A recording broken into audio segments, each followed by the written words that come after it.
Up at Pontefract last time, and Kieran Fallon seems to be quite sweet on his chances as well. Yeah, he's in great form. Tom's really pleased with the form of the horse. He's run 2 bad races really in his life, and they were both first time up. As a 3-year-old and as a 4-year-old. Apart from that, he's run some cracking races, and in many ways, even though he's run a few times, he's not been abused, and we're almost a bit of an unexposed horse going into the race. I think even though our price suggests we're one of the outsiders, I think that a few people will be looking over their shoulder at our horse. Everyone knows that we like Ascot. Probably our best performance was at Ascot. We love the ground, and you couldn't say that about every horse in the race. And obviously we've won over the distance as well.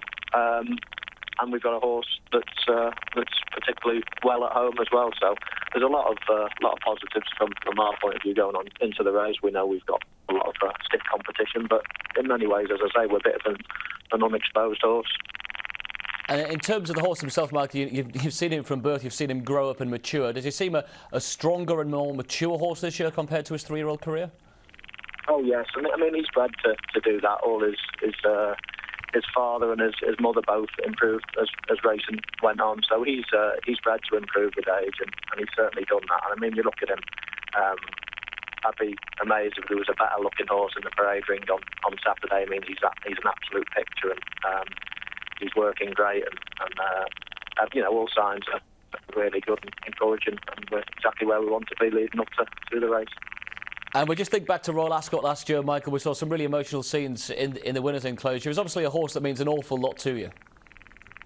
Oh, he is, yeah. As you touched on before, I bred the horse. I raced the mother when I had her trained with John Gosden, and she was a special horse, and we had some great days out with her, and to suffer almost the lows of sending her to some really nice stallions and not really producing much to all of a sudden, thinking she wasn't up to much as a brood mare. All of a sudden to produce something like Brown Panther was a great thrill for me and my family. So it's these horses come around once in a lifetime really, and it's one that we've thoroughly enjoyed its career so far, and we're hoping he's going to take us on to other great days. And just as a race fan overall, Michael, what do you make of the rest of the field? You've got Nathaniel in there, C, Moonset, Nicholas Abbey. It really is a cracker of a lineup. It's great, yeah. Obviously, there's some top-class horses in the race. I wouldn't want to crib any of them, really. If you were going to, look at it, then you may have a small question mark with C Moon if it's testing. Sorry, not C Moon. Nicholas Abbey on testing ground.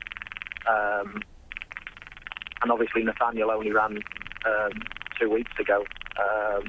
In a Group 1, and all Group 1s are tough, so he's probably had a hard enough race. Haven't been out for quite a while beforehand, so there's a couple of little things, or a couple of little things to get your hopes up. Hopefully we can, we're looking at our horse, obviously.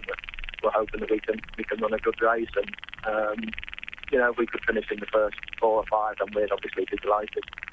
And has this race, Michael, always been key in terms of his planning for this season? Was the King George always high on the agenda? No, it wasn't really. No, we've obviously left him in a lot of the big races, and we early on in the season, or all over the winter, we were looking at the Group 1 in France. That I'm just trying to think what won it the other day. It was about a week after Ascot. Meandra, I think, won it for Andre Fabre.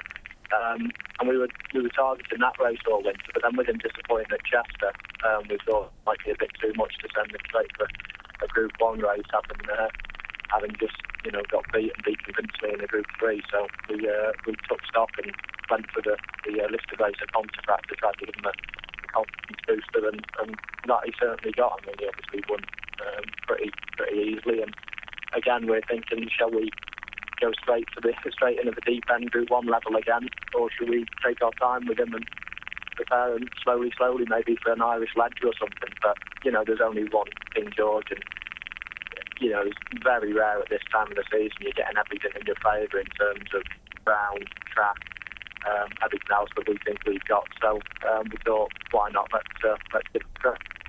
It's maybe the Grand Prix de Saint-Cloud, is it, that Meandra, I think, just thinking back to the race after Royal Ascot.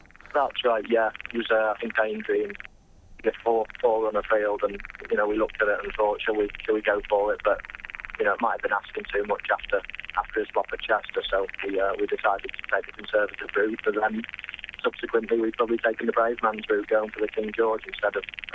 There's another Group 2 in France, as I say, last week, and there's another couple of races we could have gone for. But no, we've gone straight in at the deep end, and time will tell whether that was right. But we're certainly excited to be on the horse, but obviously we think is very competitive.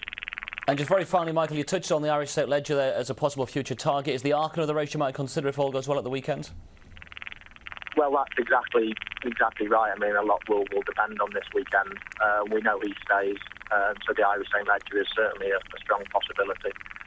And something like the Ark and other big international races will only come about.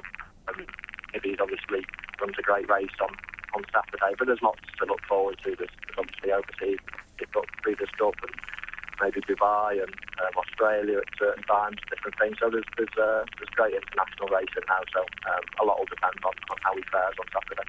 Well, as you say, Michael, he's got plenty in his favour. Best of luck with him at Ascot tomorrow, and enjoy the race. Thanks very much.